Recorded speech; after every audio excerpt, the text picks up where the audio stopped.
So one thing I wanted to talk about is what is really sustainable, all right? Like we have to think about this in the big picture. And for some people, they'll say like, I know that, flexible dieting works great for some people, but I've done clean eating for the last year and it works really well for me. So that's what I'm going to do. And I'm not saying that's a bad thing. And I will say it till the day I die, whatever you can sustain yourself, whatever you enjoy doing and will continue to do is totally fine. I'm not against any diet. I'm not against keto. I'm not against vegan.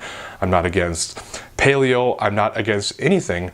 I just find that the majority of diets with a name are usually going to be too restrictive for most people to follow in the long term. But some people can do it. Some people like it. Some people have, there's certain benefits of a diet for their own unique body and circumstances that it just makes sense for them, and that's fine.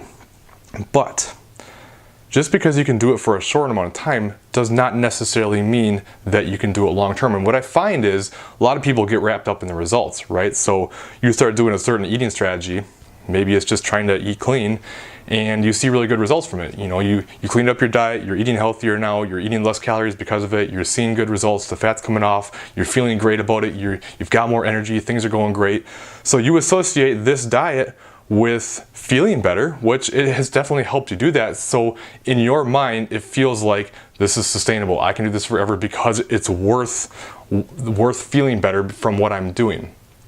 But what happens is, in the long run, eventually, the results are going to slow down. It's going to be a lot harder to keep results coming. You're going to start missing some of the foods that you've restricted, and you're going to start feeling like, wow, I don't know if I can continue with just relying on willpower to get me through. And it becomes more difficult, and eventually it's like, wow, I just can't do this, and you start binging or whatever. You know what I mean? Like, I will use myself for an example. I was a hardcore, just regular clean eater for a long time. I would say 3 years I was a strict clean eater with success. Like, I did great and I thought it was worth it. I enjoyed it. I felt great. I was happy with the results I was getting and everything was good. 3 years, that would be much longer than most people stick to a diet, right? 3 years. And to me, it was worth it. Eventually, I couldn't do it anymore. I could not take this clean eating approach anymore. And all of a sudden I started to gain weight. Now, I didn't just go out and binge my face off like crazy, but I couldn't take the low calories anymore, and I couldn't take just sticking to clean food. So I started eating more intentionally, just convincing myself that I was in a bulking phase. And here's the thing, even if you only gain a half pound to a pound a week, which doesn't seem like a whole lot, when you do it for 50 weeks, it adds up pretty fast. You know what I mean? So yeah, clean eating worked for me. It felt sustainable for me. Eventually, it was not anymore. All right. So just because you've been doing something for a while and you're enjoying the results that you're getting from it, that doesn't necessarily mean it's sustainable for you. Right? It could be. I'm not saying it's not, but I want to just help people understand that sustainability matters. And if you find yourself in a position where you just want to binge all the time because you're being so restrictive, then you maybe need to think about what you're doing, right? I'm not sitting here and saying that flexible dieting is the be all end all and everyone should do it. And I'm not saying nobody out there enjoys just eating clean and it works for them and they do great. That's fine, that's great, do it. I'm just saying, I think for the majority of people, it's not a very good idea. Most people cannot handle that, and they would do much better if they worked on improving their relationship with food, if they worked on including some of the foods that they enjoyed in moderation and learning how to not do this all or nothing thing that absolutely kills people, and give them a better, more sustainable approach, and stop fearing certain foods and stop eating foods and then feeling guilty about it. Guilt should never be associated with food, ever. It's just ridiculous that we associate guilt with food. It's absurd, really, when you really think about it. Okay, I ate this donut and it was 180 calories. Oh no, you're not going to gain 10 pounds of fat because you ate a 180 calorie donut. It's crazy.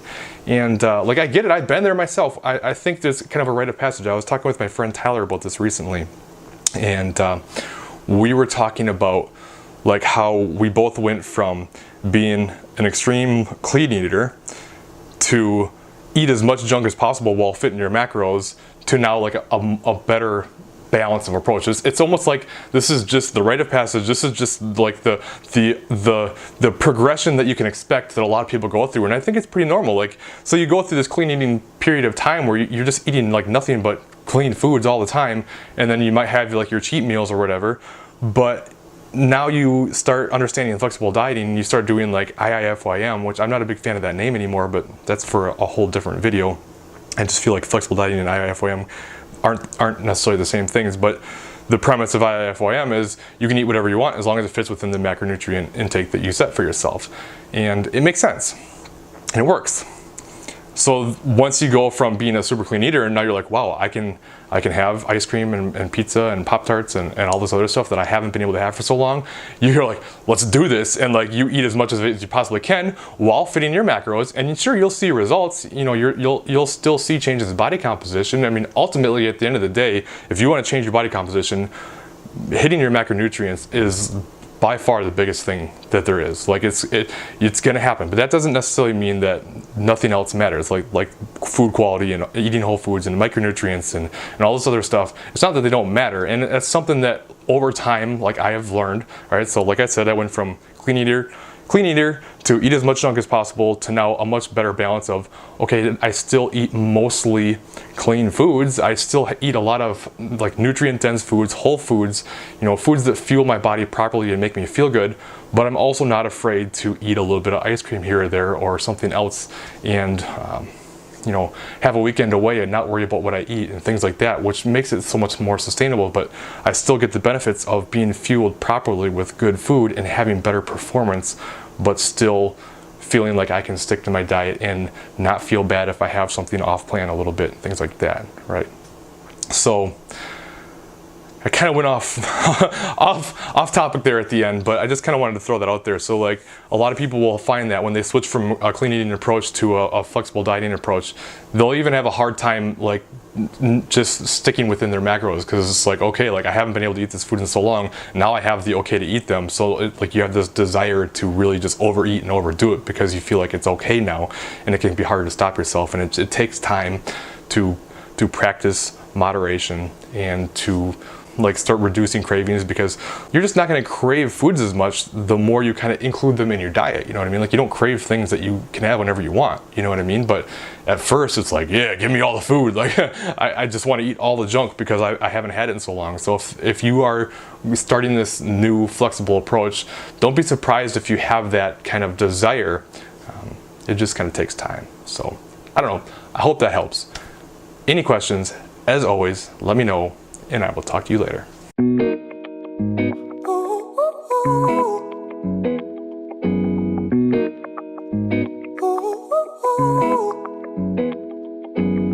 I'm addicted to the love that you're giving.